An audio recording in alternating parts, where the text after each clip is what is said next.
Hello and welcome to BioCode. In this video, we will see how we can utilize sequence IO module of BioPython to actually interpret or read those files or parse those files that are archived. Whenever we are working in bioinformatics analysis, or you might have been working with bioinformatics analysis and you might have come across a GZ or a gzip archived files, which basically are utilized for archiving files. And throughout the bioinformatics analysis, we come across such file types, file formats on daily basis, and they are mostly utilized in Linux operating systems. So sometimes whenever we are working with sequence files when we are working with sequence files, we retrieve those sequence files in archived format due to a fear of manipulation of the data or some sort of corruption of the data when we are downloading that particular files. So to be safe from that, we actually download the archive files whenever we are downloading multiple files, as I said earlier, and they are mostly in the gzip format. So BioPython allows us to basically Python allows us to open such files, and this is a built-in module gzip. You need to import this gzip module and just need to pass the file name that you are trying to open in the gzip open function. And after that, you need to also pass in the rt, which is basically in the reading mode. And after that, we are just parsing the file that we read from the archive itself. So let's go back to our result. Basically, in the previous video, we saw how we could utilize the orchid.gb file for the analysis, this file.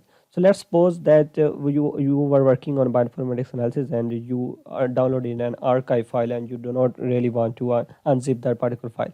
Why I need to demonstrate that. Why is the reason? Why do we actually utilize the archived file rather than uncompressed files? Let's open this file first.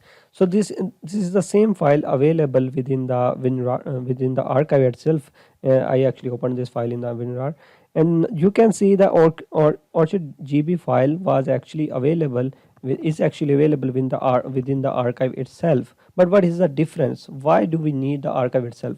So if you look over here, you can understand that the archived file is just 24 KB and the orchid.gb genbank file is 230 KB. So that's almost, I think, 10 times the difference between these two files. That is why we need to utilize the archived file system, because when we are downloading multiple files, when we are downloading thousands of sequences, genome wide sequences, we actually retrieve the sequences in the zipped format or the archived format, so that the size of the file is smaller as compared to the original file.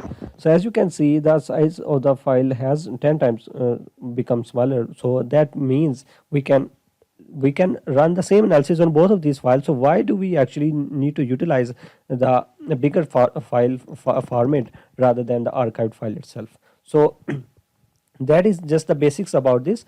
And in this video, you also learn that we need to always utilize the archived format rather than the uncompressed file system.